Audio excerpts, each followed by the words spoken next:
Parece más cuando queden 5 minutos. Sí, Pues, el cartoncito yo de todas formas, como soy persona de radio, me voy a poner un cronómetro, porque me habéis dicho 15 minutos y hablaré como máximo 14 minutos con 59 segundos. Tampoco hace falta tanto, que no, pero bueno. te damos un margen de cortesía.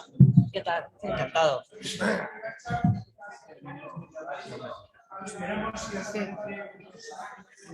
Sí, muy bien, sí, vale, bien. Muy bien. Claro. Perfecto. No. Lo que tú digas. Alberto, a ti no sé si te hará falta, pero yo tengo este cartelito para avisaros cuando y que os vayáis. Vale. Sí, yo te lo agradezco. Yo también. Entonces, yo te lo agradezco, que siempre corre el riesgo de pasarse. Sí. Fernando es que lleva su propio cronómetro y está acostumbrado además a hablar con la radio, entonces él no lo va a necesitar. Bueno, como estamos dando clases todo el día, la verdad es que... Tenéis el tiempo ya muy medido y... Esto no está. No está ahí.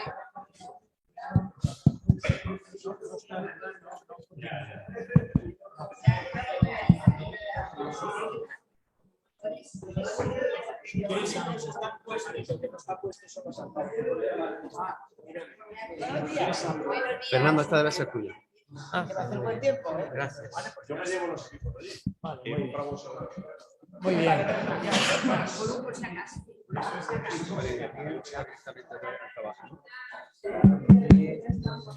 Por lo visto nos faltan los altavoces, que tiene que poner los altavoces que no sé qué pasa.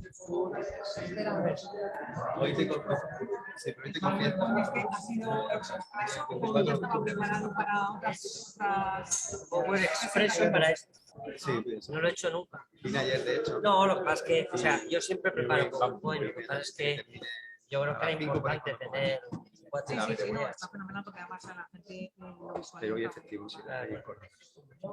Sí, no, yo estoy acostumbrado, como doy 2 días clases en la facultad, tengo cientos de Power, pero de esto, como no había hecho ninguno, lo estuve preparando este fin de semana. Que le han dado importancia al acto. Hombre, claro, oye, y agradecido de que nos entendéis. La gente piensa que yo a todos los sitios de mi vida, a todos. Entiendo que tiene que... Y además, me gusta mucho que pueda haber tal, que fueron Sí, yo creo que ya están. estamos. Sí, ya están. Bueno, muchas gracias. Vamos a comenzar, ¿os parece? Puntuales y eso.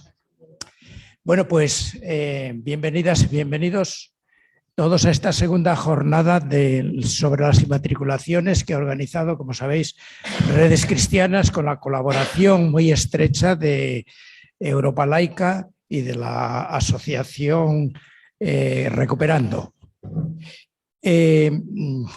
Para los que nos están siguiendo por streaming, pues también un saludo y gracias por estar por ahí. Creemos que estamos tratando un problema no se trata de insultar a nadie, es un problema que tenemos planteado en el Estado, es un problema que nos atañe a todos, no es un problema solo de la Iglesia Católica o del Estado, es un problema que atañe a toda la sociedad. Por eso nosotros hemos abordado este tema con interés desde hace ya bastante tiempo, ¿no? Queremos saludar, aunque ahora os van a presentar expresamente a los que vais a participar en la mesa, os agradecemos ya desde ahora la presencia aquí, sabemos que habéis hecho un esfuerzo y ese pues es de agradecer, ¿no? Esperamos, dado que estáis representando pues a las instancias que desde nuestro punto de vista tienen en sus manos la solución de este problema. Bueno, pues sí que nos gustaría que al acabar esta mesa pudiéramos salir con la idea de qué nos es dado esperar de cara al futuro con referencia a este tema, es decir, cuál es la propuesta de cada una de las instituciones, qué es lo que se defiende de cara al futuro y para ver qué es lo que podemos y debemos hacer en la sociedad también, ¿no? Bien, me gustaría también decir que aquí, bueno, pues la mesa está, que ahora os voy a decir por quién va a estar moderada, pero durará en principio hasta las 11:30. Después, al acabar la mesa, quienes queráis, todos los que podamos, vamos a ir a la Plaza de la Almudena y allá vamos a tener una performance, y allá se proclamará el manifiesto de Redes Cristianas y a la vez se formarán 3 delegaciones que van a ir a entregarlo directamente pues, al gobierno, a la Moncloa, van a llevarlo a la Nunciatura y también a la sede de la Conferencia Episcopal. De allí saldrá, ¿no? Bueno, pues yo creo que nada más, sino simplemente decir que la mesa va a estar moderada por Asunción Villaverde. Asunción Villaverde pertenece a Europa Laica, es de la ejecutiva de Europa Laica, de la ejecutiva también de Recuperando. Asunción ha estado desde el primer momento organizando estas jornadas con todos nosotros, una estrecha y eficaz colaboradora. Muchas gracias y ya en tus manos, Asunción, cuando quieras. Bueno, buenos días a todos. Muchas gracias por vuestra asistencia, también a los que nos están siguiendo vía online por streaming. Voy a moderar la mesa, que empieza con la pregunta legalidad, legitimidad de las inmatriculaciones, en la que van a participar Fernando Jiménez Barrio Canal, vicesecretario para Asuntos Económicos de la Conferencia Episcopal, Alberto Herrera Rodríguez, subsecretario de la Presidencia, Relaciones con las Cortes y Memoria Democrática, y Antonio Manuel Rodríguez, profesor de Derecho Civil de la Universidad de Córdoba. A ver si conseguimos darle respuesta a esta pregunta. Tengo que decir que desde un primer momento los miembros de Redes Cristianas tuvieron claro que las inmatriculaciones llevadas a cabo por la jerarquía de la Iglesia Católica, amparándose en la ley hipotecaria franquista, eran una anomalía y un expolio al patrimonio común de todas y todos. Por este motivo, acudieron a la llamada de la Plataforma en Defensa del Patrimonio Navarro para fundar la Coordinadora Estatal para la Recuperación de los Bienes Inmatriculados por la Iglesia Católica, llamada Recuperando, conjuntamente con Europa Laica, con Mezquita Catedral Patrimonio de Todos y Todas, Movimiento hacia un Estado Laico y otras asociaciones. Hoy en día son más de 30 las que componen esta Coordinadora Estatal. Quiero agradecer especialmente a Redes Cristianas la organización de este acto por dar visibilidad a este asunto que nos concierne a toda la ciudadanía.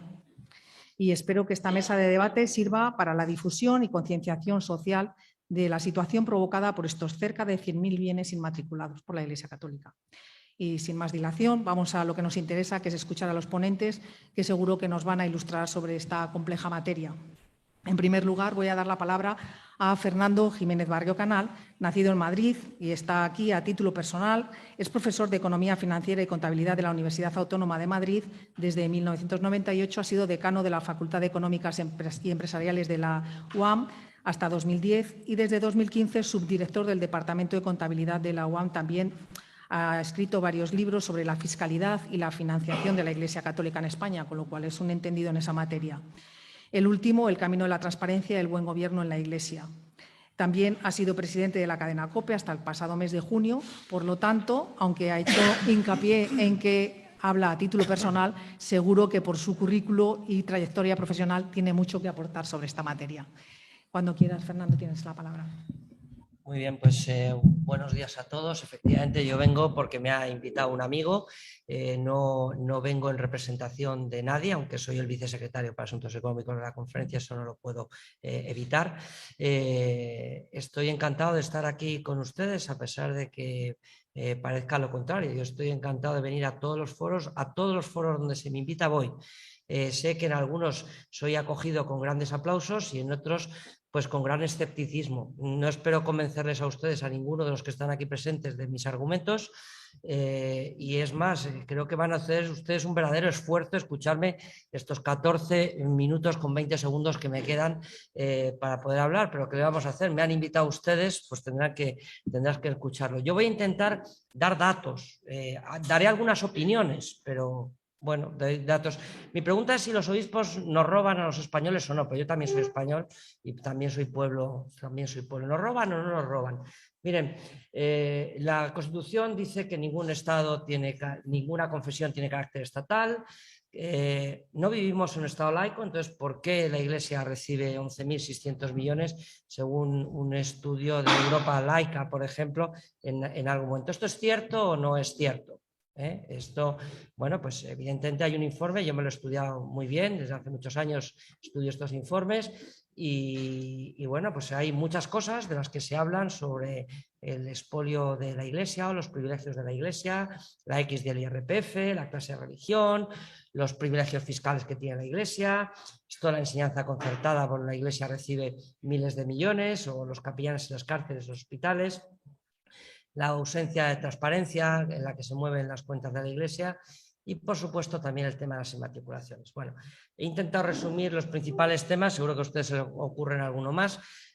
Hoy vamos a hablar de uno de estos, pero vamos, yo estoy encantado de venir a hablar de cualquiera de los otros 6, si ustedes quieren en algún momento determinado contar con la opinión del vicesecretario para Asuntos Económicos, ¿no? Bueno, vamos a hablar de las inmatriculaciones. ¿Qué es lo que se dice de las inmatriculaciones? Hombre, se dice, a ver, ¿qué es? A ver si conseguimos que esto funcione.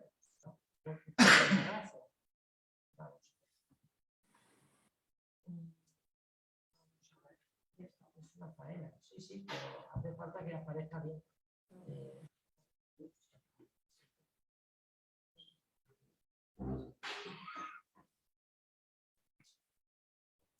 Muy bien. Lo termina bien, me relajas. Si lo conseguimos.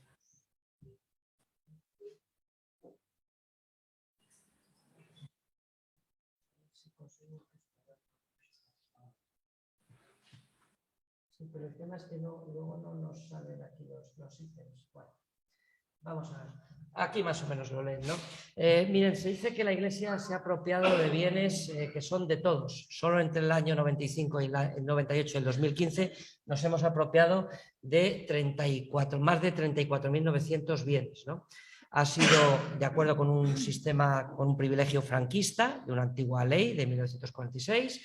Esto evidentemente es claramente inconstitucional.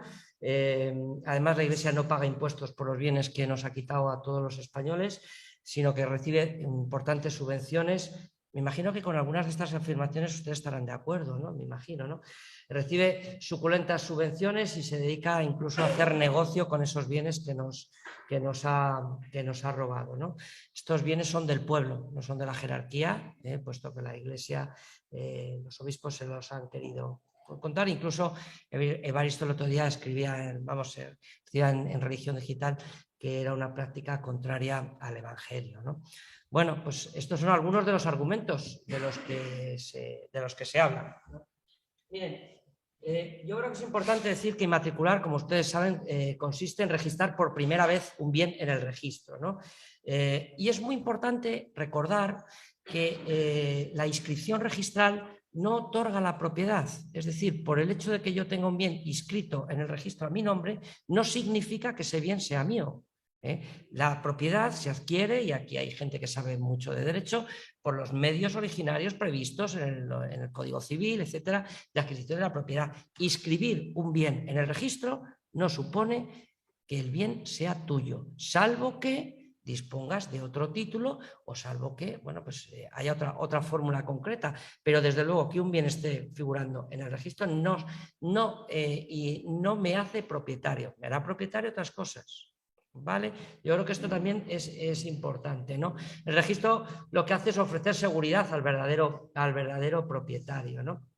Miren, su día se estableció este sistema por certificación para aquellas entidades que llevan desde tiempo inmemorial, que fundamentalmente son dos, que son las administraciones públicas, que llevan desde mucho tiempo, Estado español, y otra institución que lleva desde prácticamente el siglo I, que es la Iglesia Católica presente en nuestro país, ¿no?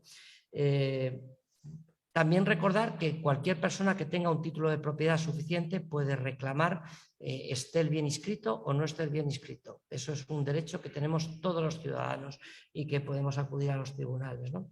Y también, por último, decirles que la Iglesia ha mostrado su disponibilidad a estudiar no las 34.000, no, a estudiar una por una cada uno, o los 100.000, cada una de las inscripciones que están y estudiarlas una por una. Lo sabe el representante del gobierno, que luego tendrá ocasión de decir lo que estime oportuno, pero en nuestras conversaciones siempre hemos dicho que estamos dispuestos a tratar sobre cada una de las que aparezcan. Si ustedes quieren que hablemos de alguna en concreto, pues yo también estoy encantado de hablar de ellas, ¿no? Miren, otra cosa que se dice es que esto es un privilegio franquista y yo creo que es importante saber de dónde surge.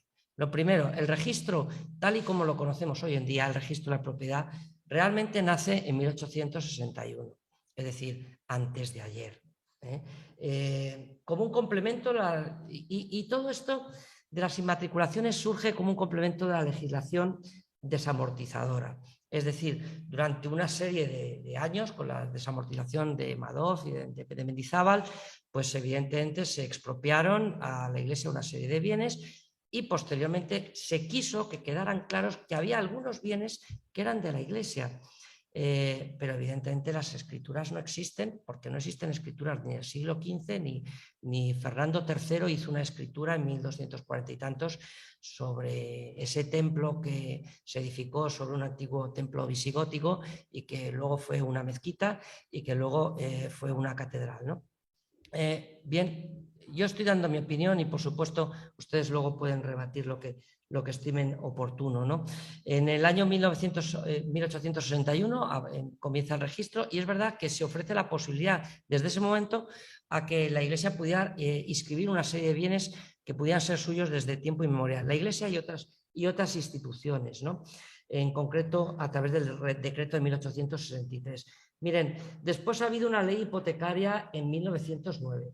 Ha habido un artículo, los artículos 24 y 31 del reglamento hipotecario de 1915.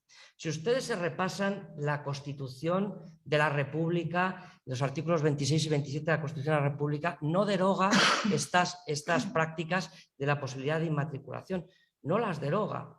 Posteriormente es verdad que existe una ley hipotecaria que es la vigente actualmente, la de 1946, con todas las modificaciones que se han ido realizando y otorga el artículo 206 la posibilidad de que una serie de instituciones, entre las cuales está la Iglesia, puedan inmatricular por certificación. Bien, eso ha sido así, se ha permitido así. Saben que hasta 1998 estaban exceptuados los bienes destinados al culto.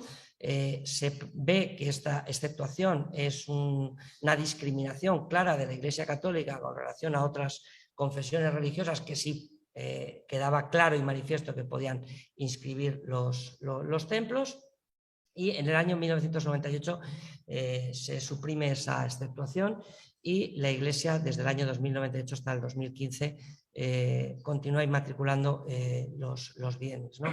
En el 2014 hablamos con el gobierno, creo recordar que el gobierno de Rajoy, y llegamos a un acuerdo de que evidentemente eso tenía que tener un tope.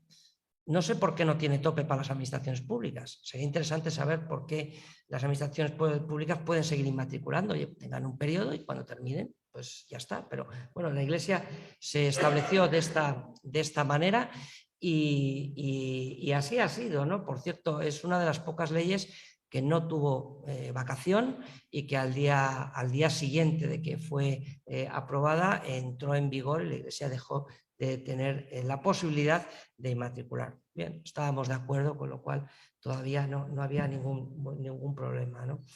Yo creo que esto es importante saber todas estas cosas, porque desde mi punto de vista son hechos. Luego podemos articular sobre si la Iglesia tiene derecho o no. Bien, otro tema es que el gobierno y la Iglesia van de la mano.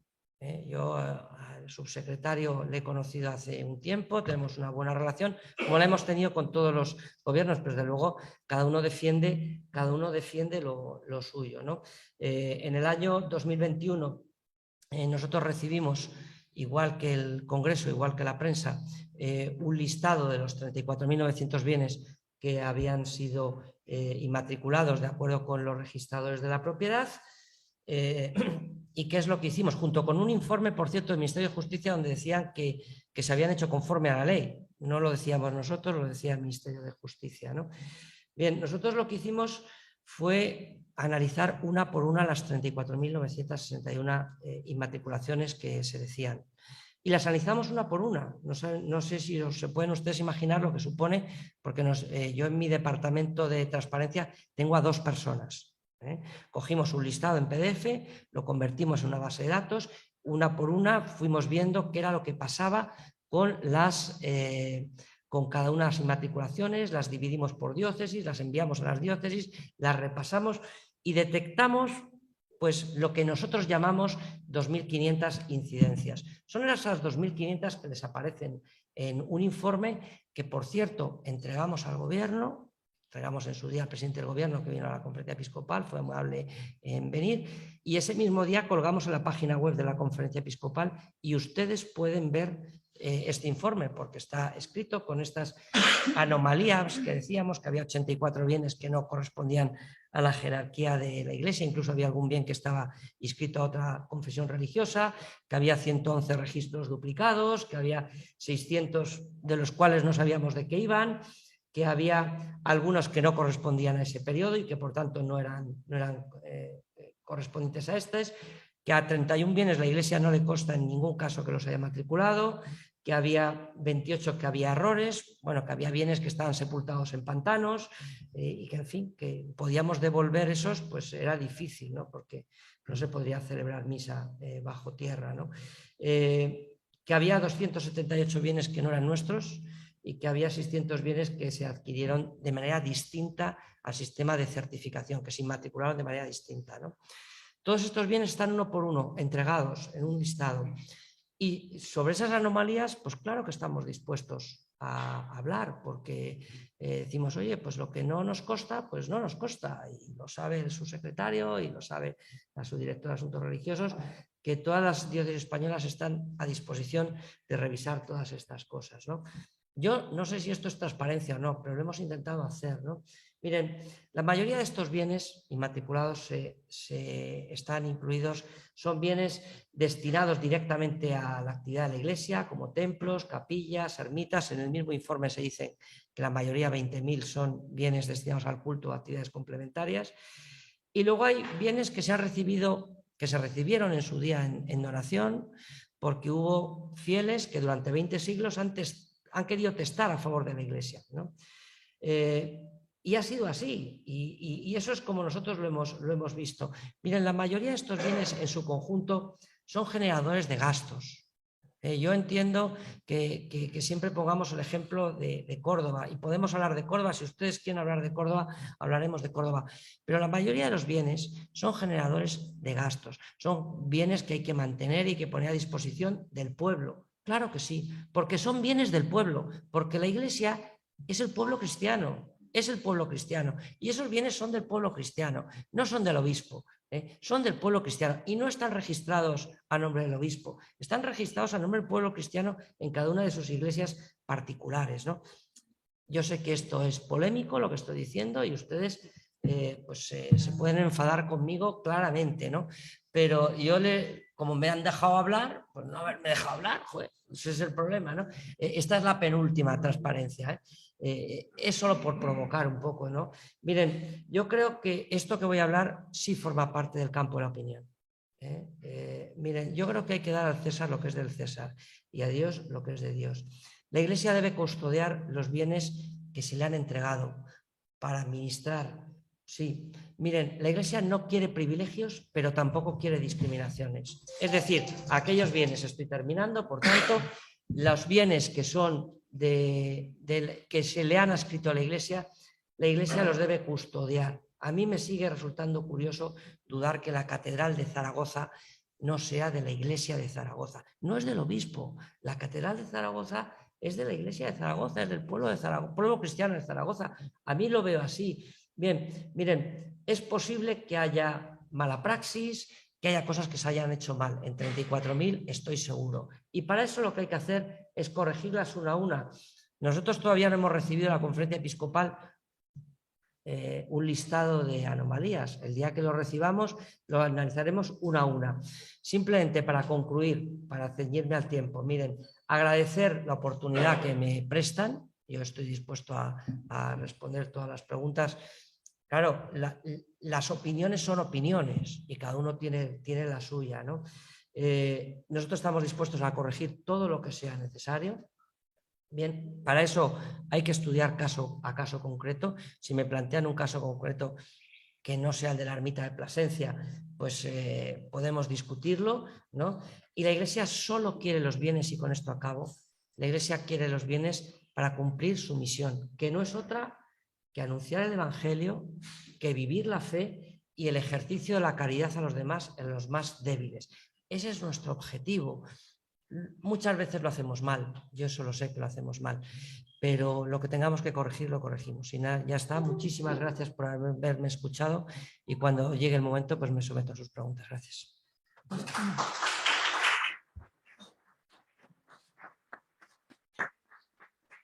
Muchas gracias, Fernando, por tu predisposición a debatir, y te tomamos la palabra porque como te vemos tan dispuesto.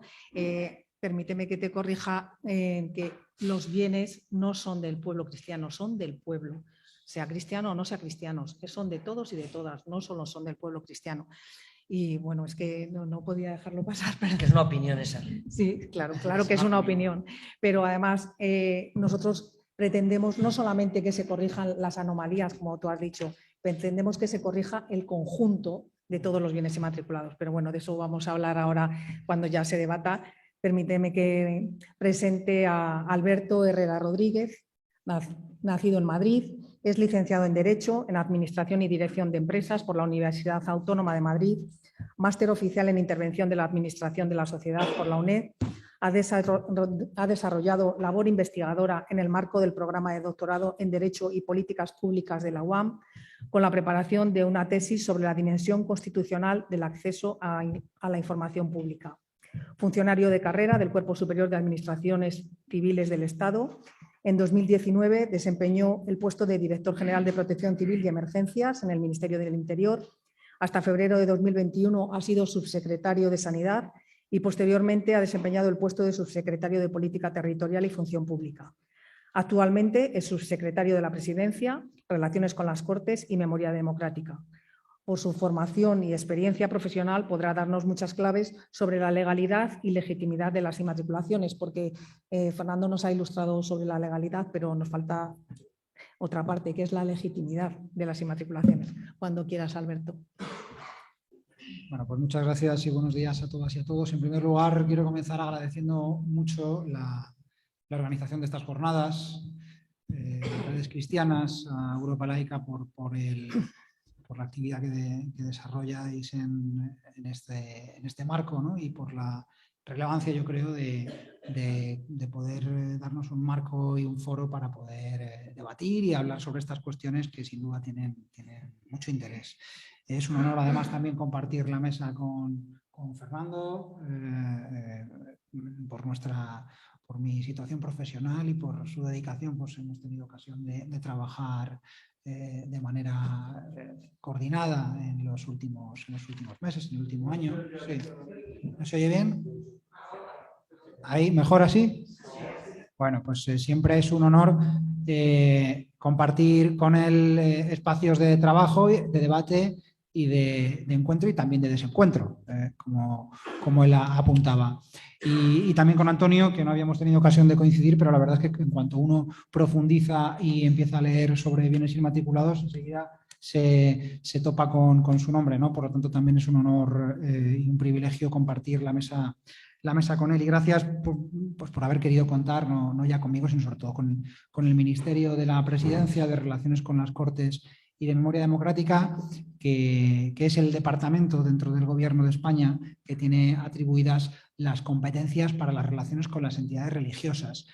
Antes de entrar lo comentaba con uno de los participantes que no es, no es lo habitual que esté en la presidencia, es una competencia que había estado en otras ocasiones en el Ministerio de Justicia y que nosotros, la verdad es que es algo que encaramos y que afrontamos con todo el orgullo, porque creemos que es una competencia importante para el desarrollo de las libertades públicas en nuestro país, la promoción de la libertad religiosa.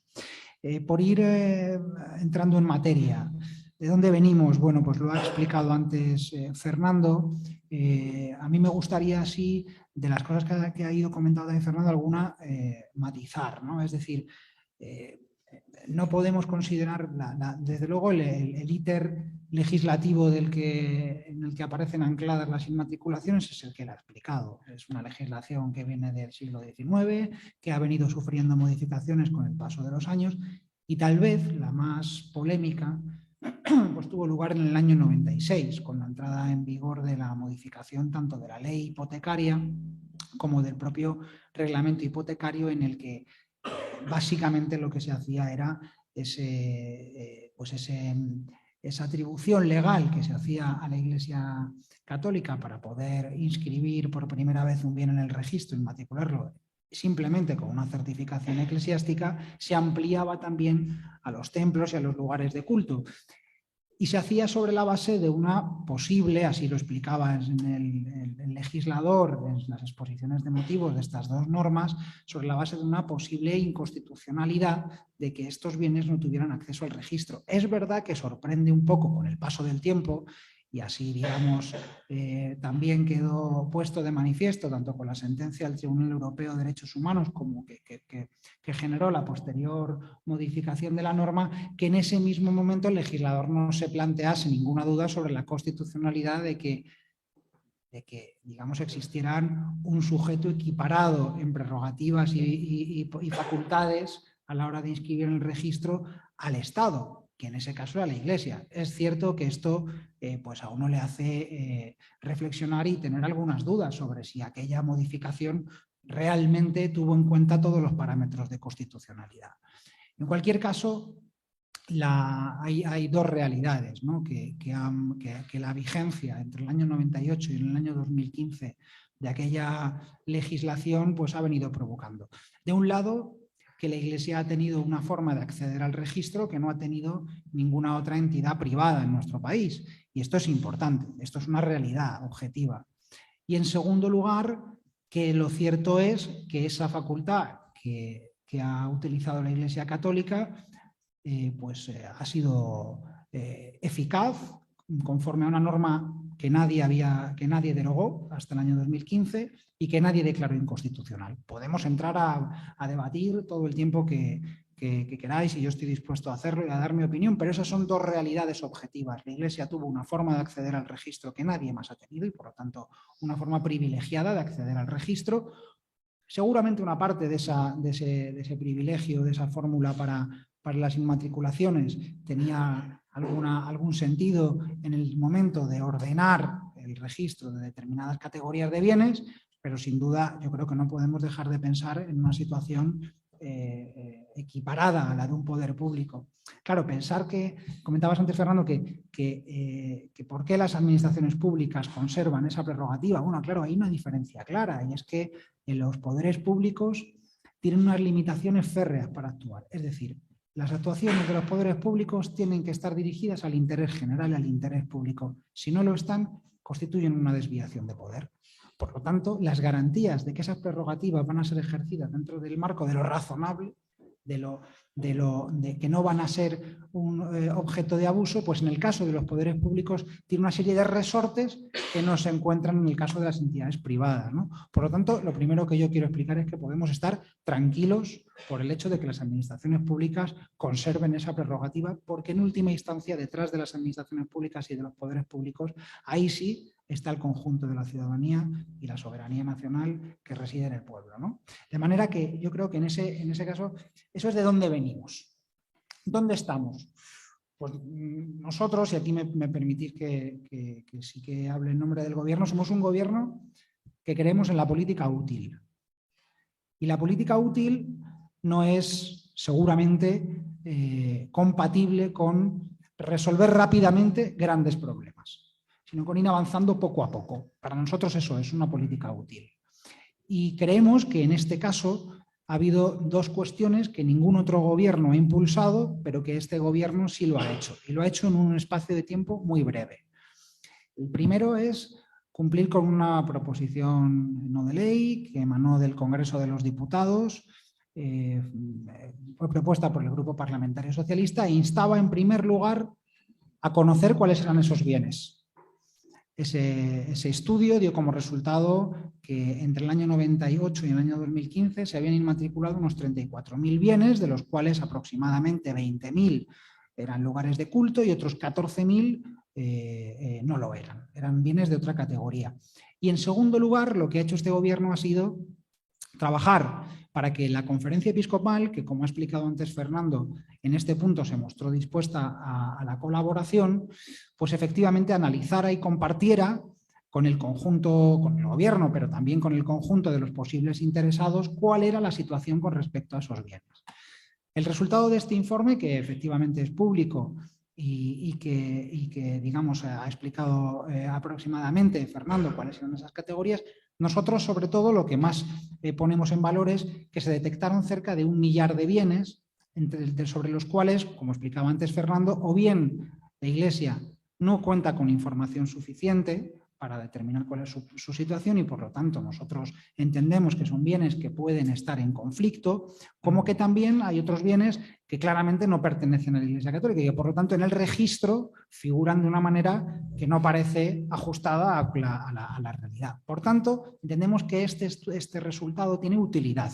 Como entendíamos que tenía utilidad para digamos, la recuperación del equilibrio jurídico en que debían encontrarse esos bienes, se produjeron 2 acciones. Por un lado, se pusieron en conocimiento de las autoridades que entendemos son competentes y que a la vista de cómo era el listado de esos bienes, podían ser quienes podían facilitar esa regularización de los mismos, que fueron la Federación Española de Municipios y Provincias, a quienes se le trasladó el ministro Bolaños, así lo hizo el pasado mes de febrero, el resultado de ese estudio, como se puso también en conocimiento del Ministerio de Justicia para su posible las actuaciones que correspondan en el ámbito de los registros y de los colegios de registro, de los registradores, de la Dirección General de Fe Pública Registral.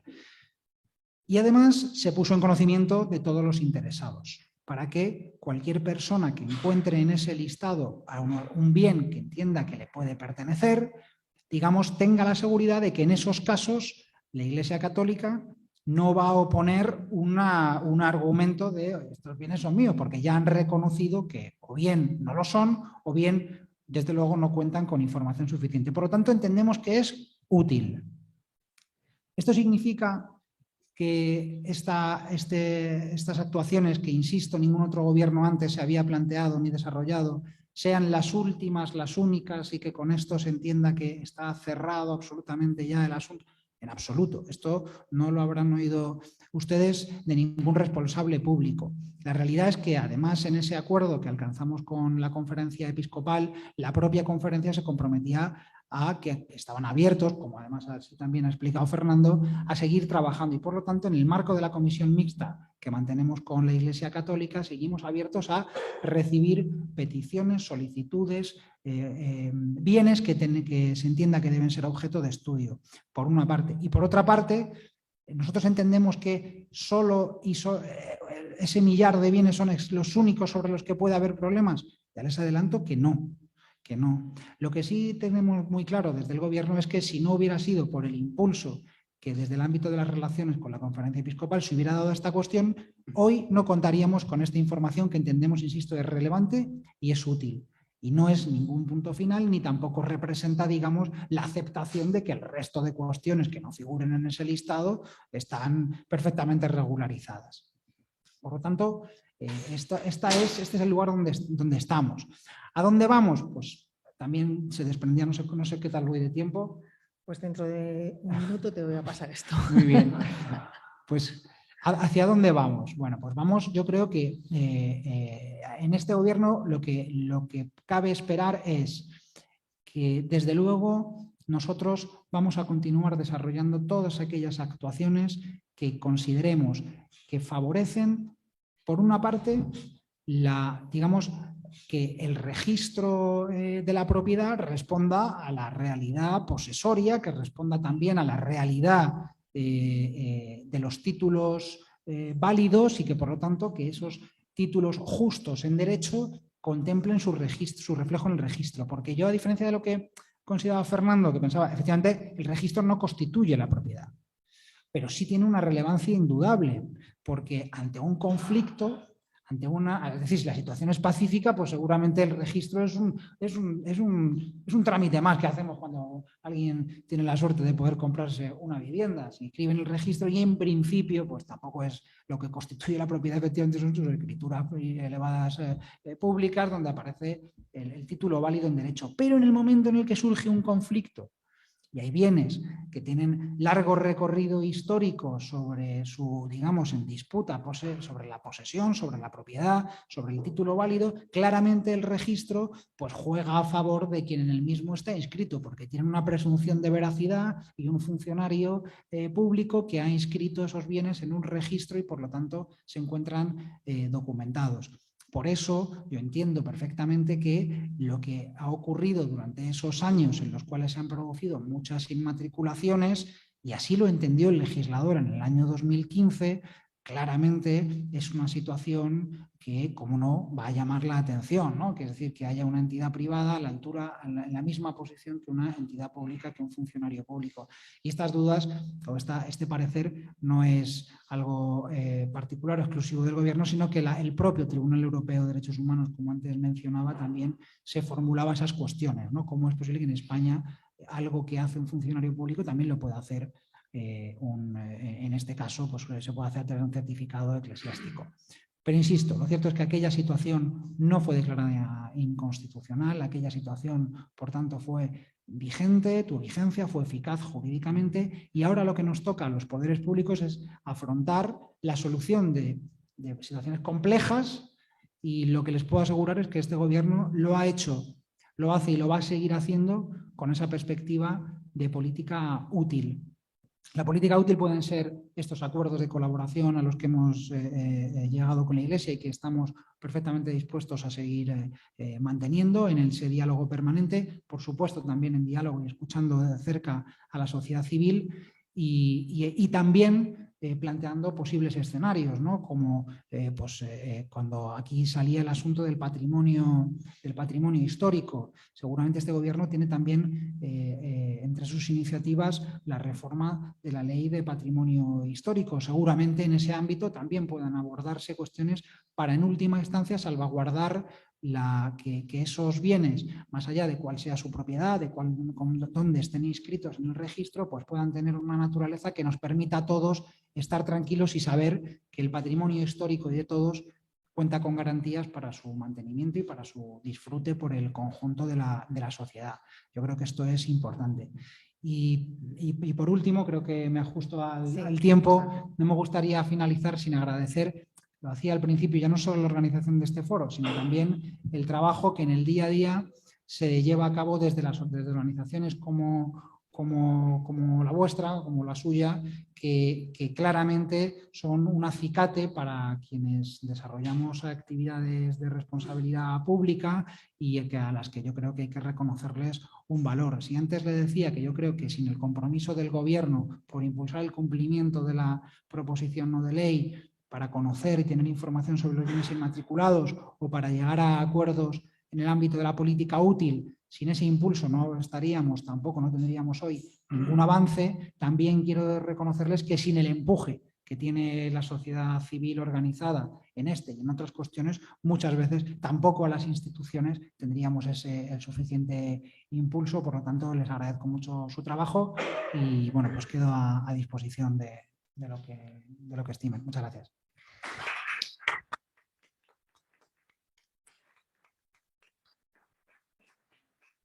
Pues muchas gracias, Alberto, por aclararnos todas estas cuestiones sobre el registro y bueno, pues y por avanzarnos que el Gobierno no da por finalizada esta cuestión.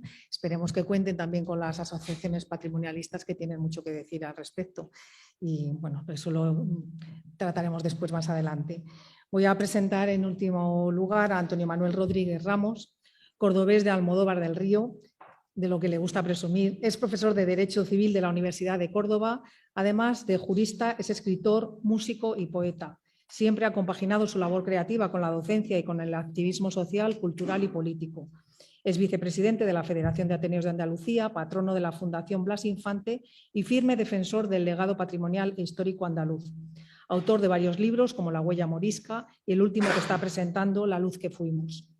Tiene múltiples premios y reconocimientos por su labor cultural y fue promotor y fundador, junto con otros compañeros también aquí presentes, como Miguel Santiago y otros, alguno que me olvido, pero bueno, es fundador y promotor, como decía, de la plataforma Mezquita Catedral, Patrimonio de Todos y Todas, y portavoz de Recuperando. Está aquí hoy representando a las asociaciones patrimonialistas y tienes la palabra.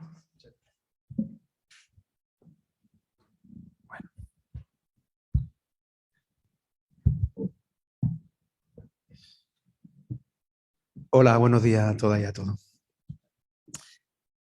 A ver, en griego, memoria y verdad tienen la misma raíz. De manera que la memoria sin la verdad es olvido y la verdad sin la memoria es mentira. Y tanto gobierno como jerarquía católica se han empeñado en enterrar una parte de la memoria y una parte de la verdad en relación con los bienes inmatriculados de la Iglesia Católica. Porque es verdad, y mis compañeros de mesa lo saben, que todos estos bienes inmatriculados han sido fruto de un privilegio franquista de 1946. Es un privilegio porque no lo tenían el resto de los mortales y no lo tenían el resto de personas jurídicas privadas, y es franquista porque solo en 1946 los certificados de posesión se convierten en certificados de propiedad. Porque es verdad, y mis compañeros de mesa también lo saben, que desde que entra en vigor la Constitución española, la Iglesia Católica, en sus distintas estructuras y denominaciones, no es una corporación de derecho público, no es administración pública, no es Estado. Y porque es verdad, y mis compañeros de mesa también lo saben, que los diocesanos y miembros de la Iglesia Católica tampoco pertenecen a la función pública, en consecuencia no son funcionarios públicos. Porque es verdad, y mis compañeros de mesa lo saben, que eso supone que la norma franquista queda derogada en virtud de la disposición derogatoria de la Constitución española. Y eso es verdad, no solo porque aparezca un profesor de Derecho Civil de provincia y lo digan, sino porque así lo manifestaron unánimemente los maestros civilistas que hemos aprendido y de los que hemos estudiado en las facultades, como Albaladejo, la Cruz Verdejo, hipotecaristas como Roca Sastre. Es decir, los más importantes hipotecaristas y civilistas de la época sabían que eran inconstitucional. Lo que no podían prever era el tamaño del escándalo. Y porque es verdad, y los compañeros de la mesa saben, que si esa norma es inconstitucional, todos los actos realizados a su amparo son nulos de pleno derecho. Eso se estudia en primero de facultad y no hay un estudiante de derecho que me niegue lo que estoy diciendo, así que ruego que no lo hagan tampoco profesores y políticos. Y es cierto, como dice Alberto, que hacen política útil, pero que la política útil además se ajusta, por favor. Cuando una norma es nula de pleno derecho porque ha quedado derogada por la entrada en vigor de la Constitución, no precisa de ninguna declaración formal para que sea nula y para que no sea aplicable. Y eso, como saben también, se estudia en primero de carrera. Es cierto, y tiene razón Alberto Herrera, que lo que no ha ocurrido hasta ahora es esa declaración formal. Nadie lo ha hecho. Y habría que preguntarse el por qué. Y en ese por qué sí que creo que el público, que es muy inteligente, y los compañeros de mesa saben que lo que estoy diciendo es verdad, que ahí tiene mucho que ver el inmenso poder fáctico de la Iglesia Católica en España. y el inmenso poder que supone que como consecuencia de este privilegio franquista se hayan inmatriculado en el registro de la propiedad aproximadamente unos 100.000 bienes.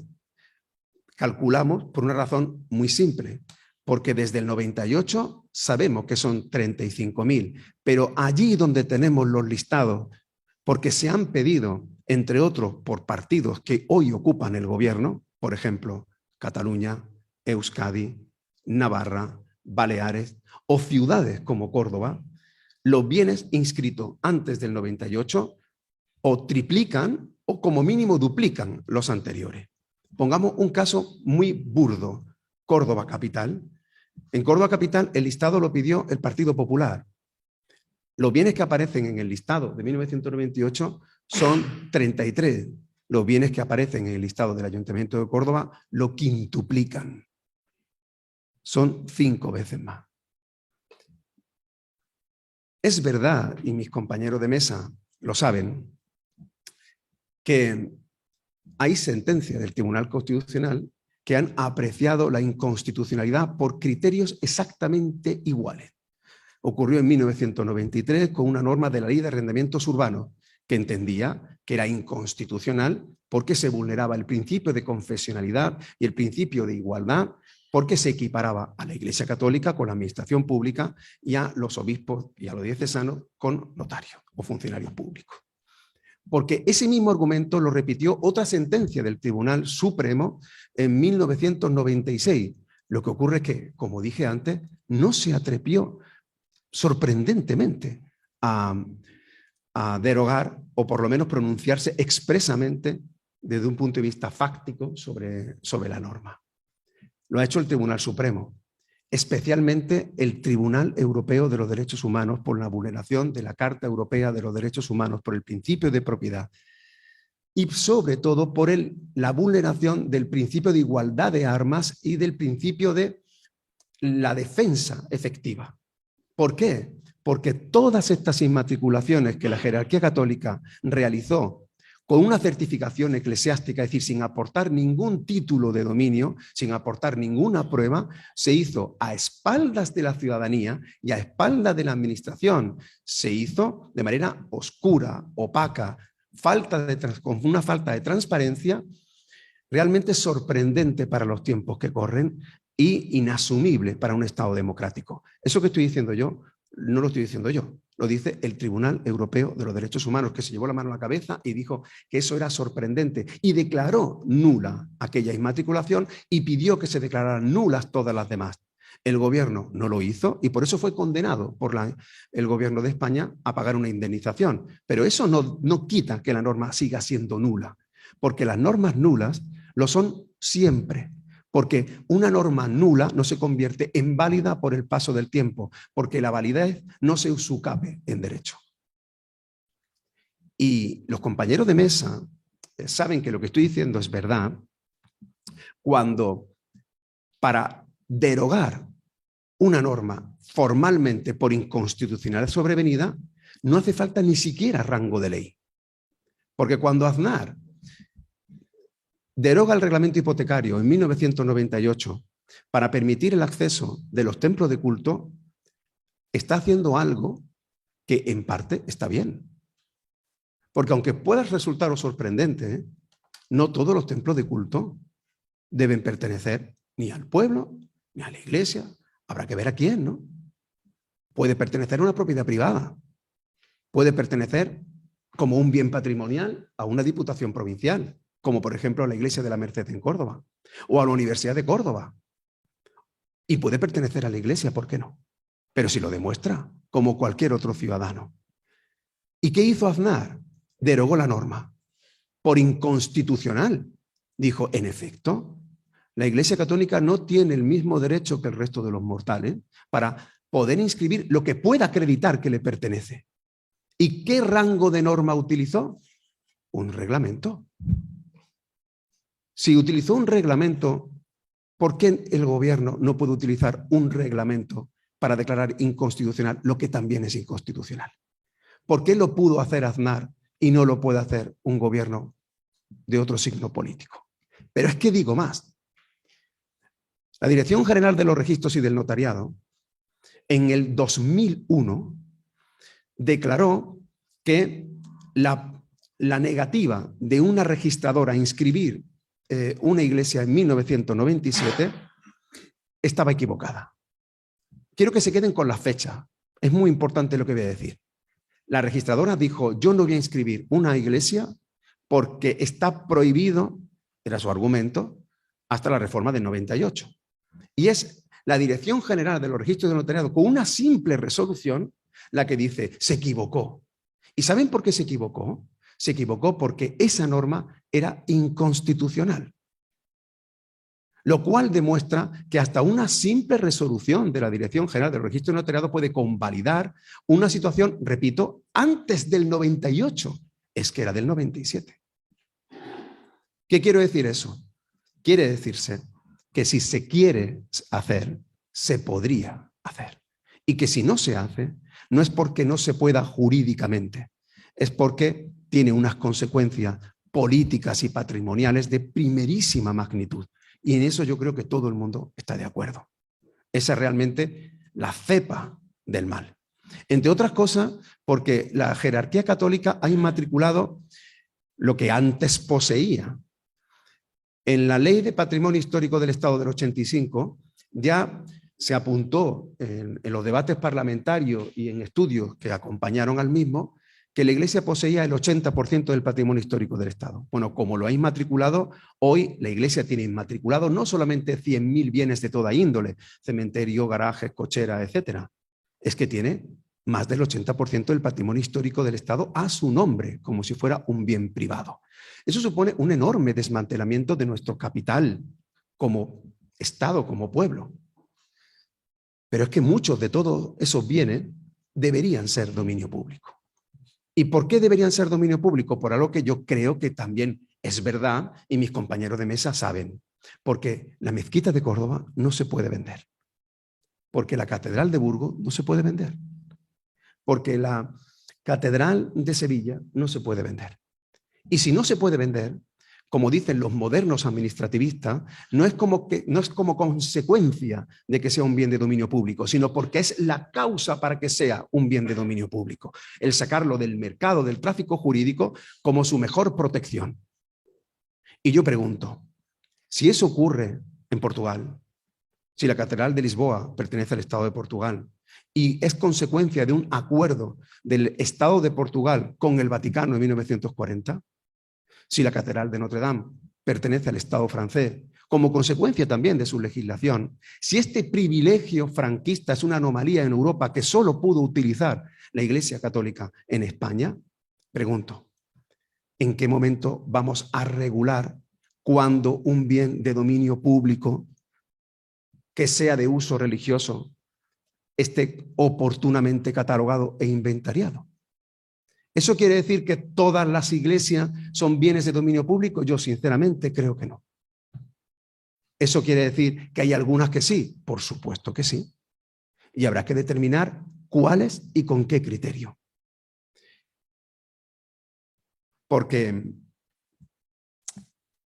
a mí lo que me preocupa de todo esto, lo que más me preocupa de todo esto, es que no podemos caer en los maximalismos. Termino ya, gracias. Termino ya.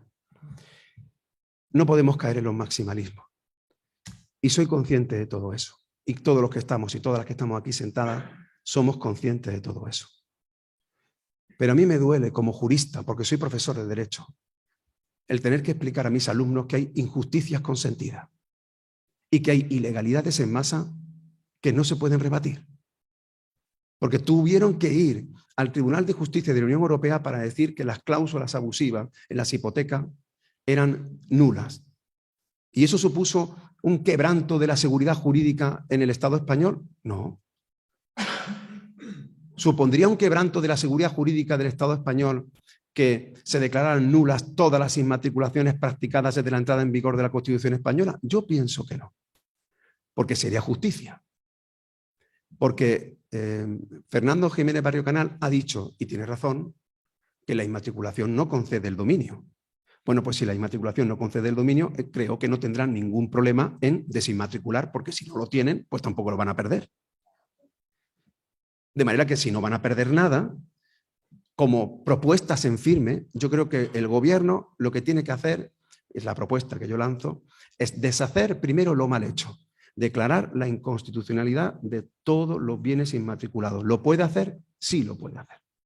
Lo puede hacer porque lo hizo Aznar con un simple decreto. Lo puede hacer porque lo ha hecho la Dirección General del Registro de Notariado y porque un funcionario de una universidad puede negarse a aplicar una norma franquista que no haya sido derogada expresamente que prohíba, por ejemplo, matricularse a una mujer. Y como eso se puede hacer, lo puede hacer perfectamente el gobierno. Ahora, ¿cómo hacerlo? Yo entiendo que deberíamos dar un plazo prudencial de 1 año, 2 años, para que la jerarquía católica regularice los bienes que pudiera acreditar que le pertenecen. Porque si puede acreditar que les pertenecen, en lugar de haber utilizado la certificación eclesiástica, tendría que haber utilizado los procedimientos que tiene en derecho. Si piense que le pertenecen por posesiones memorial, que hubiera emprendido un proceso de usucapión. Si piensa que le pertenecen porque han sido donados, que presente el título de donación. Que lo hagan ahora en este plazo de 2 años. Y termino. Que en la próxima reforma, que espero que tenga lugar, de la Ley de Patrimonio Histórico del Estado, se prevea en qué casos, en qué condiciones, qué requisitos precisa un bien de uso religioso para que pueda ser considerado dominio público. Se catalogue y se inventaríe para que se proteja de una posible enajenación tanto de su contenido interno como de su contenido externo. Y además que aquellos bienes de extraordinario valor que han sido declarados Patrimonio Mundial UNESCO se adapten a la normativa UNESCO, es decir, que sean regidos por un oportuno patronato en el que también, como consecuencia de todo eso, esté la ciudadanía. Dice un tango flamenco, yo soy muy amante del flamenco, dice, yo me fié de la verdad y la verdad me engañó. Cuando la verdad me engaña, ¿de quién me voy a fiar yo? Pues me gustaría fiarme del gobierno y me gustaría fiarme del Estado democrático, porque este escándalo no es confesional, no es anticlerical, este escándalo es democrático y lo que estamos velando es por la aplicación de la Constitución y por la defensa de lo público.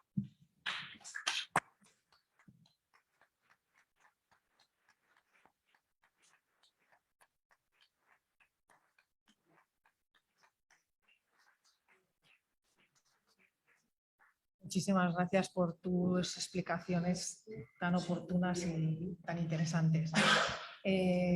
Tenemos que ahora un tiempo de debate para quienes quieran pedir la palabra y hacer preguntas. Por ahí levanta una mano, Miguel también.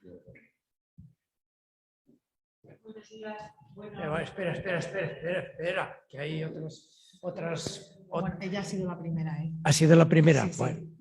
Luego Miguel y luego Luis Ángel.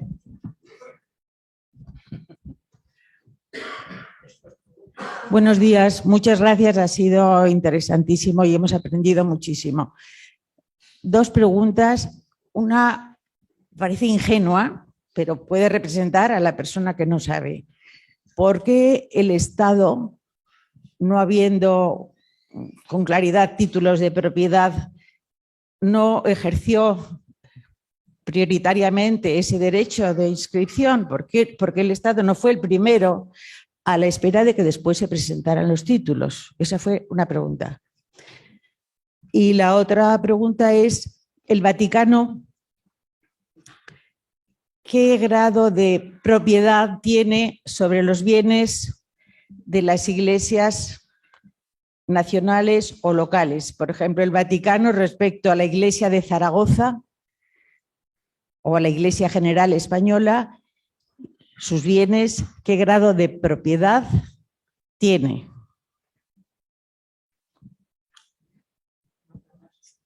No sé si queréis hacer las preguntas primero, que vayan contestando.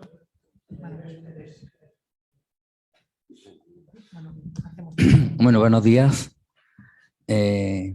Yo quiero hacer, sobre todo aclarar, primero, Fernando, perdona el no, que es que me salió del alma.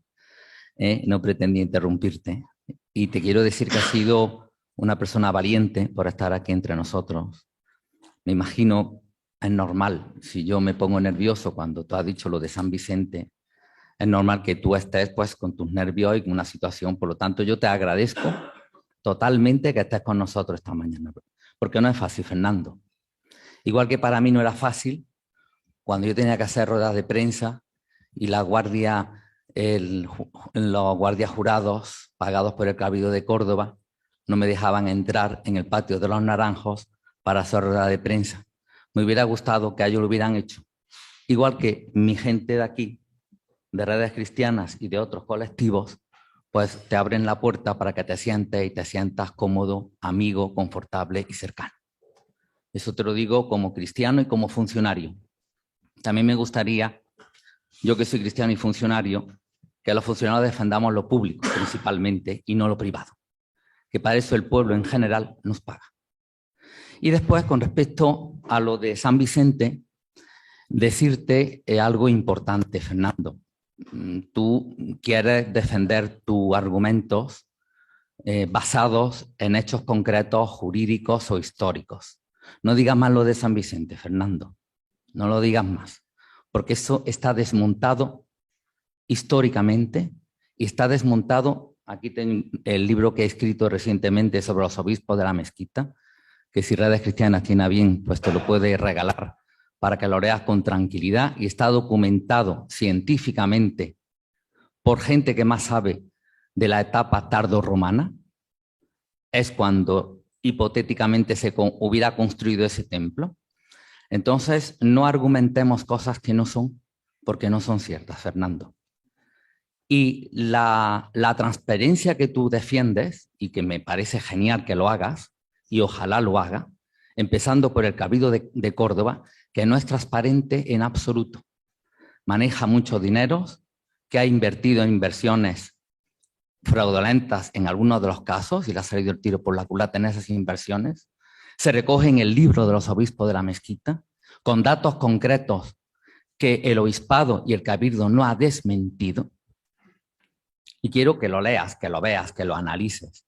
No es transparente, Fernando. Ojalá, y no tengo duda de que tú sí estás luchando por esa transparencia. Pero hay muchísima falta de transparencia. Y por último, una cosita más. Te podía decir muchas. Y te invito a que vengas a Córdoba. Y te invito a que nos veamos en Córdoba y pasemos por la mezquita, y como amigo yo te la puedo enseñar.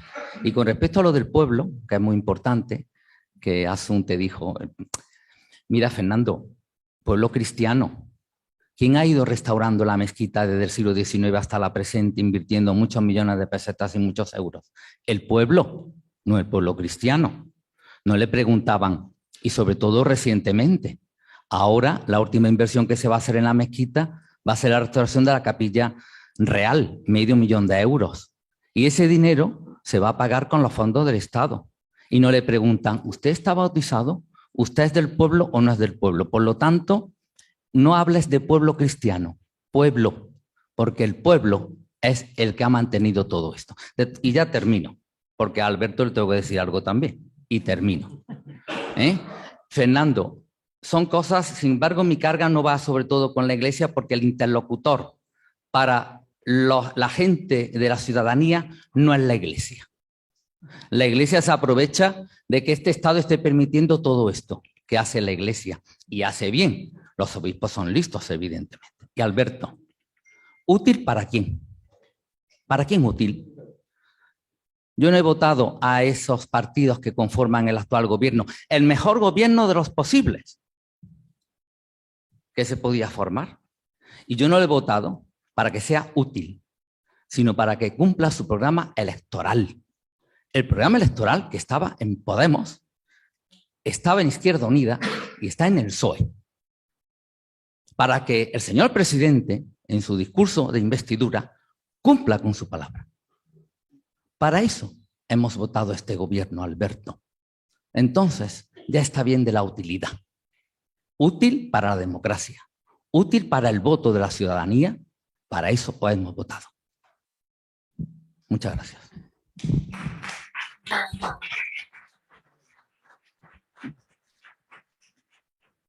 Bueno, yo también quería decirle, bueno, a don Fernando, como ya le ha dicho Miguel, y yo solo quiero darle las gracias por la valentía de venir a dar la cara ante un auditorio que no le cree, pero le doy las gracias por ese valor. A Antonio Manuel sí le quería hacer una precisión, y es que si de todo lo que has dicho de la constitucionalidad o no, muy bien dicho, corresponde a lo que en algún sitio hemos escrito como constitucionalidad, o sea, inconstitucionalidad sobrevenida. Es decir, aquello de que, claro, si de la Constitución vienen esas dos condiciones de inmatricular, que claro que es inscribir por primera vez, pero ni son notarios los obispos, ni es administración la Iglesia, eso es lo que se llama correctamente inconstitucionalidad sobrevenida, y es muy concreto. Y Alberto Herrera, claro, también en la línea de lo que le plantea Miguel, la pregunta sería, ¿pero por qué este PSOE, y si lo fijo en el PSOE porque es quien hace la rémora, por qué siempre cede ante la Iglesia? Siempre. ¿Por qué nunca cumple su programa electoral en materia de laicidad?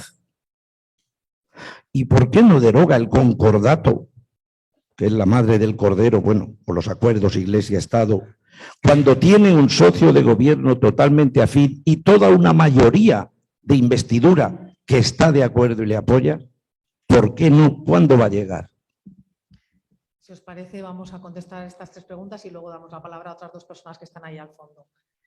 ¿Quién quiere contestar a las dos preguntas que nos había dicho Carmen?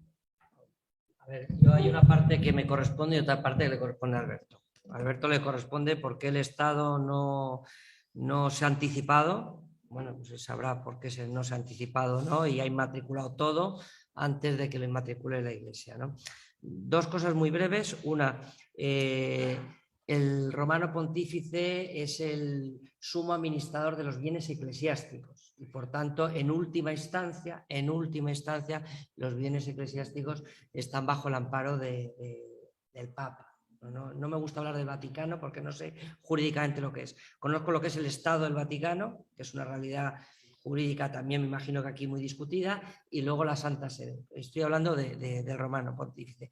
Y luego los bienes le corresponden a la persona jurídica que de alguna forma los administra. Entonces, en una parroquia, la parroquia le corresponde administrar al párroco, porque en teóricamente es propiedad del es de propiedad de la parroquia como persona jurídica en España, ¿no? Una precisión antes, porque se han hecho algunas, es decir, yo respeto todas las opiniones las respeto. Las opiniones las respeto porque agradezco que respeten también las mías. Es decir, es evidente que los obispos no son fedatarios públicos, ni son funcionarios públicos. Yo sí lo soy, pero los obispos no son funcionarios públicos. Y en ese sentido tiene toda la razón el ponente. Pero es verdad que la consideración jurídica, de lo que hablaba antes en Portugal o en Francia, es decir, las iglesias en Alemania tienen otra consideración de persona jurídica pública que no están reconocidas así en España, pero en otros países tienen otros reconocimientos, también lo quería comentar, ¿no? Y luego agradezco mucho todo lo que han dicho de la defensa de hay que defender lo público. Yo tomo nota de lo de Córdoba que usted ha comentado. Yo he estudiado mucho este tema, he ido al Cabildo, les he puesto firmes al Cabildo, hemos conseguido que rindan cuentas, que publiquen las cuentas. Antes no las publicaban, ahora ya las publican. ¿Gustarán más o gustarán menos? Pero ahora por lo menos rinden cuentas. Rinden cuentas. También es verdad que como tradicionalmente no se han acogido a los sistemas de subvenciones, pues es verdad que bueno, pues que tienen una postura que yo la puedo decir, yo en público no la voy a criticar, no es mi postura, no es mi forma de entender las cosas. Creo que la transparencia y creo que la colaboración con la sociedad, bueno, creo que es lo adecuado. Estudiaré lo que usted ha comentado y poco más. Quiero decir que al final nosotros, bueno, quiero dejarlo ahí para dar más opiniones de Alberto, sí. ¿Por qué no inmatriculáis todo? Bueno, esto es una pregunta tan amplia en el objeto como en el tiempo, ¿no? ¿Por qué en su día no se inmatriculó por parte del Estado todo aquello que consideraba? Esto casi, yo no puedo dar una respuesta. Sería casi como decir, ¿por qué todos los 8.000 municipios españoles no consideraron suyos determinadas propiedades, y si lo hizo la jerarquía, pues habría que ir a cada caso a caso, ¿no? Y ver de manera concreta cada uno de esos bienes. Realmente no puedo responder por el conjunto del Estado, casi ni tampoco por la Administración General del Estado, porque en aquel tiempo pues tenía sus... lo cierto es que entiendo que se inmatriculó todo aquello que por derecho el Estado sí tenía un título de propiedad válido y vigente, ¿no? Había otras dos cuestiones que tenían que ver, una con más general, con el contenido del programa electoral de los partidos que sustentan al gobierno, y otra que tenía que ver con la inconstitucionalidad sobrevenida. Aquí yo me gustaría aclarar dos cuestiones. Esta última, la inconstitucionalidad sobrevenida, si yo no tengo mal entendido, y si no, pues seguro que me pueden corregir. La inconstitucionalidad sobrevenida tiene que ver con la aplicación a un caso concreto de una norma que evidentemente tenga los requisitos necesarios para que se pueda apreciar su inconstitucionalidad. Bien, esa inconstitucionalidad sobrevenida, la inaplicación al caso concreto, es una facultad que viene reconocida por la jurisprudencia constitucional para su ejercicio por los tribunales ordinarios, y pueden hacerlo cuando aprecien que una norma efectivamente es inconstitucional, pues porque contempla alguna cuestión abiertamente contraria al texto. Esto no ha ocurrido. Podemos extrañarnos, podemos tener opiniones diferentes, pero esto no ha ocurrido. Tampoco una declaración general. Por cierto, el gobierno no puede declarar la inconstitucionalidad por reglamento de una ley. Eso no puede, es una cosa que no puede hacer el gobierno. Esto sí me gustaría dejarlo claro.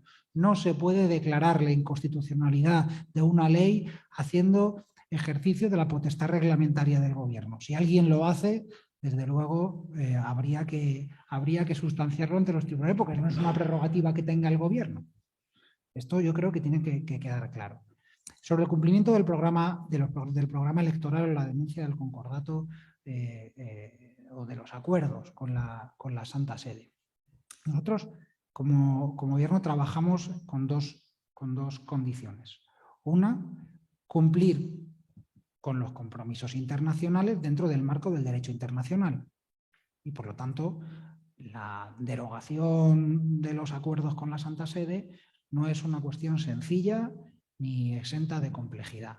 Y en segundo lugar, cuando yo hablo de que se hace política útil, yo creo que es fácil entenderlo, que es política útil. Entiendo perfectamente los razonamientos, porque muchas veces, y eso el ejercicio de la función pública, pues a uno se lo pone de manifiesto todos los días delante del papel, los problemas complejos y grandes que nos gustaría poder resolver de manera rápida, no siempre es posible hacerlo. Creo que este es uno de esos problemas que no es posible hacerlo de una manera rápida y sencilla. Por eso cuando hablo de política útil hablo de ir armando pasos y pisando firme para ir resolviendo las situaciones que efectivamente suponen un problema. Creo que lo que ha hecho el gobierno va en esa dirección. ¿Seguramente se pueden hacer más cosas? Pues probablemente sí. Aquí se apuntaba, y lo hacía yo mismo en mi intervención inicial, a la necesidad de proteger mejor nuestro patrimonio histórico y cultural. Y en eso también el gobierno trabaja y está trabajando. Y sobre el cumplimiento de los programas electorales, pues tengo que decir que yo creo que este gobierno está cumpliendo. Este es el primer gobierno de la historia de la democracia que anualmente hace un informe público sobre el grado de cumplimiento de los compromisos de los programas electorales, de los acuerdos parlamentarios, del debate del discurso de investidura y del acuerdo del gobierno de coalición, que hace público todos los años y que lo hace con auditorías externas, fuera del propio gobierno. Es un informe que yo les animo a que consulten en la web de la Moncloa y se llama Cumpliendo. Y es la primera vez que un gobierno se somete, además de a los controles constitucionales, a controles externos y a un ejercicio de rendición de cuentas nunca antes visto. Creo que puedo entender desde luego todos estos problemas. Creo además que este es un gobierno que ha tenido que hacerle frente a unas circunstancias absolutamente extraordinarias, con escasa colaboración, por cierto, por parte de los grupos que forman la oposición. Y le ha hecho, y todo esto pues hace que efectivamente nuestro programa electoral no contemplara hacerle frente a una pandemia ni hacerle frente a las consecuencias de una guerra a las puertas de Europa, ¿no? Con esto, ¿qué quiero decir? Que y aquí sé que me salgo un poco del tema concreto, pero es verdad que el ejercicio de priorizar y de poner por delante a las clases medias y trabajadoras que está haciendo este gobierno, en ocasiones exige ir adecuando los cumplimientos del programa electoral. En todo caso, creo que el gobierno está dando cumplida cuenta de cuáles son esos cumplimientos. No sé si quedaba alguna otra cuestión. A mí me gustaría contestar un poco a tu pregunta, porque tu pregunta esconde una trampa. O sea, ¿por qué no lo escribió el Estado? Es que esto no es una carrera de pillo, no es el primero que llega. No es así. En primer lugar, porque desde un punto de vista técnico, aunque tiene matices, pero desde un punto de vista técnico, jurídico, hasta el 2006 tampoco se registraban los bienes públicos en el registro de la propiedad. Era un registro de propiedad, faltaba el apellido, privada. Es verdad que muchísimos administrativistas y civilistas pedían que se accediera para una mejor garantía de lo público, pero eso hasta el 2006 no se hacía. Y en segundo lugar, porque muchos de los bienes públicos era tan evidente, tan notorio que eran bienes de dominio público, que ¿quién va a escribir a la mezquita de Córdoba? O sea, a nadie se le pasaba por la cabeza que eso podía inscribirse en el registro de la propiedad. Pero también hay otro dato muy importante, y es que no todo lo inscrito pertenece al ámbito público. Y es que eso es muy importante. Es decir, la inmatriculación de miles y miles de bienes por parte de la jerarquía católica afecta a bienes públicos, a bienes de otros particulares y bienes que estaban en una situación realmente de indefinición. Ha habido un aprovechamiento de determinadas situaciones para inscribirlo. Por ejemplo, en lugares que eran plazas, calles, que no estaban ni siquiera habilitados como plazas, como calles, espacios en blanco incluso en el catastro, ¿no? Entonces no es una cuestión de a ver quién gana, quién llega primero, eso no. El Estado tiene un derecho que no es un privilegio, el derecho del Estado y de las administraciones públicas para poder registrar los bienes, porque a diferencia de los bienes muebles, un bien mueble, esta botella puede no ser de nadie. Y si no es de nadie, yo la puedo ocupar y pasaría a ser mía. Pero los bienes inmuebles no se ocupan, porque no hay bienes inmuebles de nadie. Eso implica un concepto técnico muy complejo, que es quizás el del dominio público eminente, discutible, pero en cualquier caso lo que no hay son res nullius, como podía existir en el derecho romano. Entonces no es una disputa de a ver quién gana, ese es el error. Y en cuanto a la posición del gobierno de que no lo puede hacer, yo reitero, sí lo puede hacer. La ley está derogada, es que la ley ya está derogada. La ley ya está derogada, se derogó en el 2015. Luego no estamos hablando de derogar una ley, estamos hablando de cancelar de oficio asientos registrales en virtud de una sentencia que es de obligado cumplimiento en nuestro Estado, que es la sentencia del Tribunal Europeo de Derechos Humanos, argumentando además que todos ellos son nulos por inconstitucionalidad sobrevenida. ¿Que eso se puede hacer? Sí.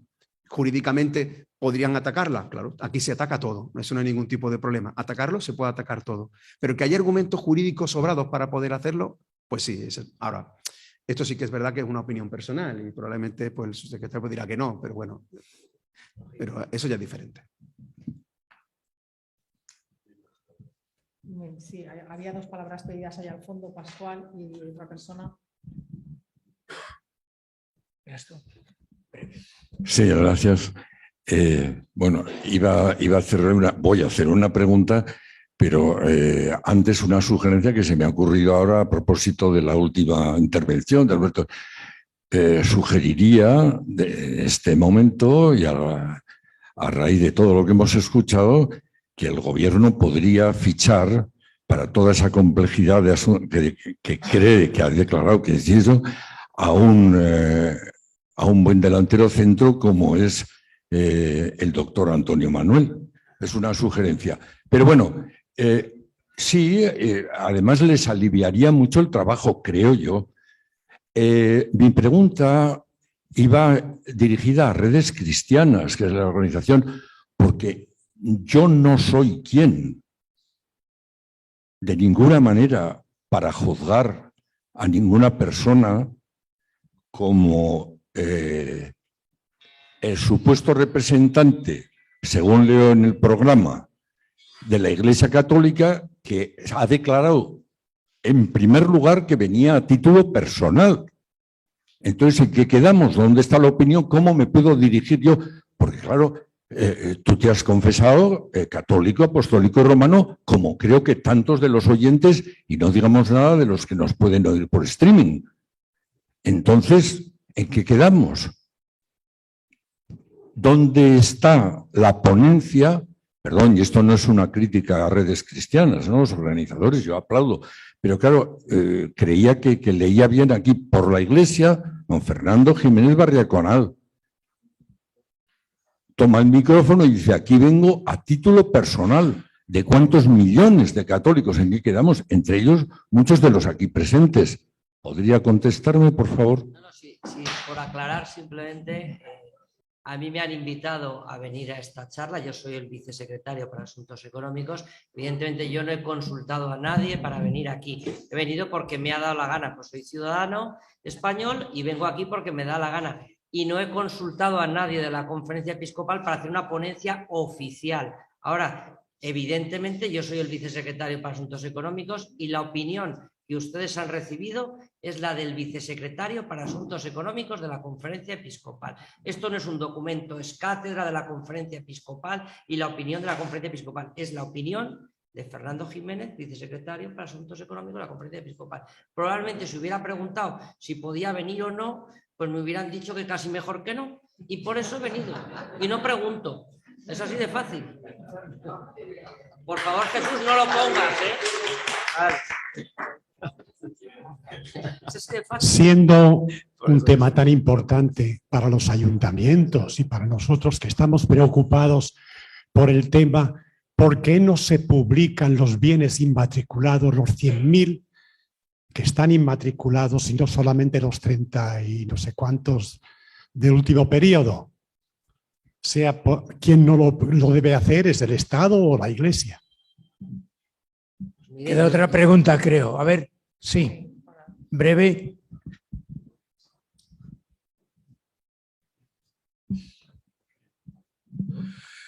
Yo suscribo todo lo que ha dicho aquí nuestro ponente Antonio Manuel y quisiera referirme, bueno, muchas gracias por la atención, quisiera referirme a don Fernando, como cristiano también, que antes aquí nuestro amigo Santiago, Miguel Santiago, la decía, porque él decía, la Iglesia recibe lo que era suyo. ¿Qué entendemos aquí por Iglesia? ¿O qué entiende el ponente por Iglesia? La Iglesia, esto se transmite, digamos, esa idea de Iglesia se refleja en el Código de Derecho Canónico. Y aquí has dicho tú muy bien que el dueño general de todos los bienes que eso precisamente ha inscrito es el romano pontífice. ¿De acuerdo? Pero el Código de Derecho Canónico es siempre una expresión de una ideología. Es lo mismo que ocurre en la sociedad. Es producto, digamos, en la sociedad es producto del Parlamento, que es el legislador. Y el Parlamento es, digamos, el conjunto de personas. En la Iglesia es un poco distinto. No existe una pluralidad de ideas, existe una documentación. Entonces, el Código de Derecho Canónico vigente actualmente es del tiempo de Juan Pablo II, posterior al Concilio Vaticano II, lo cual quiere decir que la ideología que refleja el Código de Derecho Canónico es del Vaticano I, no del Vaticano II. Y con el Vaticano II, como tú sabrás bien, Fernando, me permites que es totalmente diverso el sentido de Iglesia. El sentido de Iglesia no es la jerarquía, es el pueblo de Dios, como tú has dicho.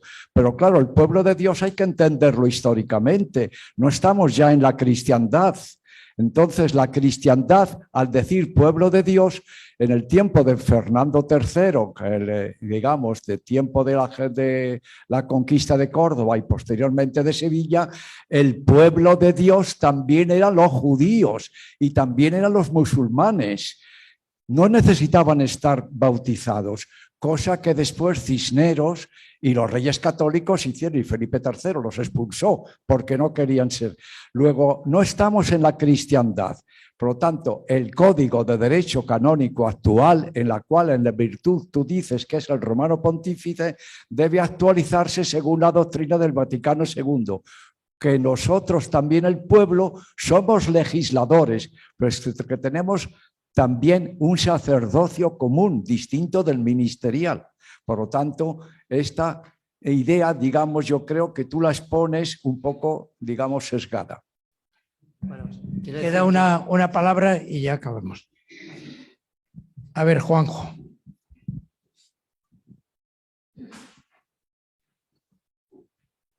Muchas gracias, Evaristo, por cederme un minuto. Yo le pregunto al representante del Gobierno si es posible, porque en este foro, en estos momentos, con este tiempo, no ha lugar, de que pueda usted rebatir desde el punto de vista del Gobierno las opiniones que desde Recuperando nuestro compañero Antonio Manuel ha expuesto encima de la mesa como crítica y como solución. Y en ese marco quisiera que al menos si pudiera usted comprometerse a recibir a Recuperando, porque no es cierto que el Gobierno haya contado con la sociedad civil para valorar todos estos temas. Ninguna de las puertas que hemos llamado a lo largo de todos estos años nos ha recibido la Administración. Ninguna. Es más, el silencio por respuesta. Como no ha lugar aquí a darle más tiempo, si usted se puede comprometer a convocarnos a Recuperando en los próximos días antes de que se cueza demasiado el tema. Y a usted, señor Fernando Jiménez Barrio Canal, le preguntaría, hay un mensaje que ha puesto los colectivos de redes cristianas, yo hablo desde Europa Laica, soy el presidente, es hora de devolver. Es una expresión muy potente. ¿Qué capacidad tiene y voluntad política de devolver, como también se lo comentaba a nuestro representante, de que si no supone ningún dominio, tampoco se pierde ningún dominio? Y por lo tanto que la Iglesia devolviera de oficio ese tema, lo cual no quiere decir que aquello que tenga acreditado no tiene por qué devolverlo.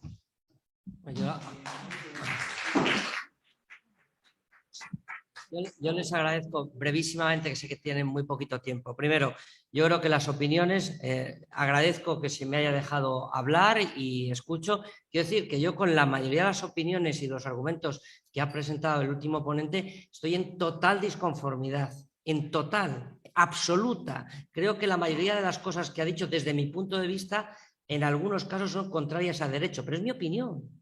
Es mi opinión. Es decir, uno puede decir que esto es inconstitucional, pero lo tendrá que demostrar. No solo tendrá que demostrar, sino que efectivamente se tendrá que conseguir. Probablemente la Iglesia tiene agarraos a todos los jueces, a todos los tal, y es imposible. Pero en cualquier caso, quiero decir que yo también quiero expresar mi opinión sobre que esos argumentos no estoy de acuerdo con ellos.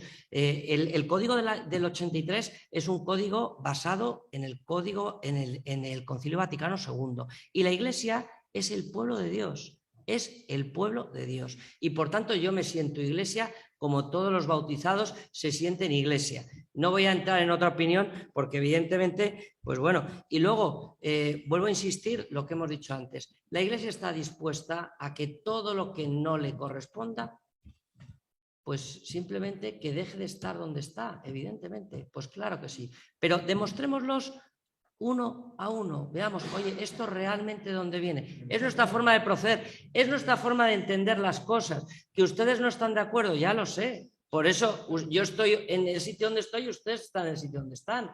Eso es así. No vamos a llegar a ningún acuerdo. Yo sé que no íbamos a llegar a ningún acuerdo, pero déjenme que diga que si tal bien no le corresponde a la Iglesia, pues oiga, lo sabe el gobierno español, lo sabe perfectamente. La Iglesia no quiere, desde luego, en este sentido, ningún privilegio. Muchas gracias. Había dos, creo que se habían planteado dos cuestiones. Una que tenía que ver por qué no se hacían públicos los 100.000 registros o por qué no se hacía ese ejercicio de hacer el listado de los otros que no eran estos 30.000 que correspondían al periodo. Bueno, es una buena pregunta. La verdad es que los 30.000, 34.000 de ese periodo se consideraron prioritarios porque había un mandato del Congreso para aprobar ese listado, para remitirlo y después para actuar con él como se ha hecho.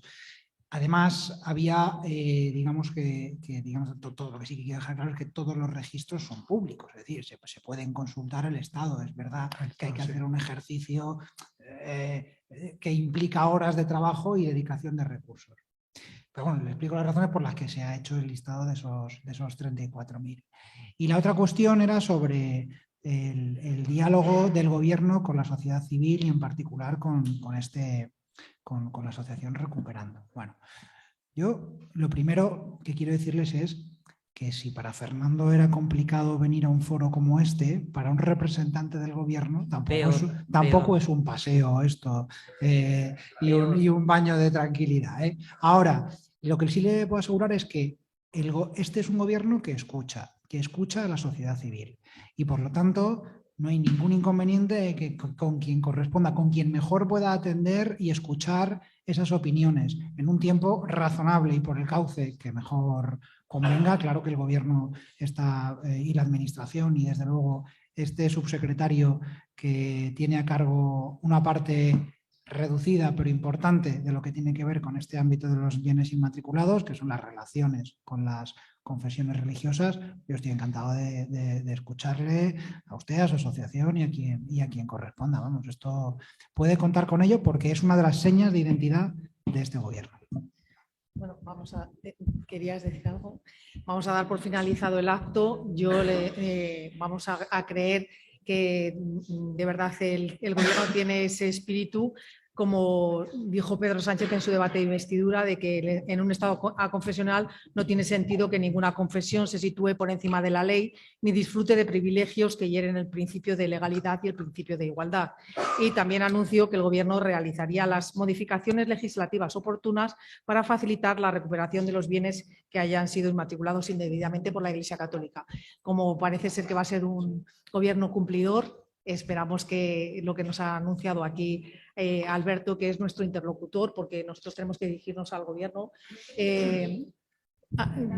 esperemos que, como nos ha anunciado Alberto, que es del representante del gobierno, que es nuestro interlocutor, porque para la sociedad civil todos estos asuntos con quien tenemos que tratarlos es con el gobierno, y esperemos que de verdad nos reciba y que cumpla con su compromiso de el debate de investidura de Pedro Sánchez. Ahora os va Evaristo a decir lo que va a suceder a continuación, el acto que va a tener a continuación. Bueno, muchas gracias a la mesa. Yo creo que habéis estado en lo que nosotros queríamos, que era conocer las distintas posturas. Fernando, te lo agradecemos.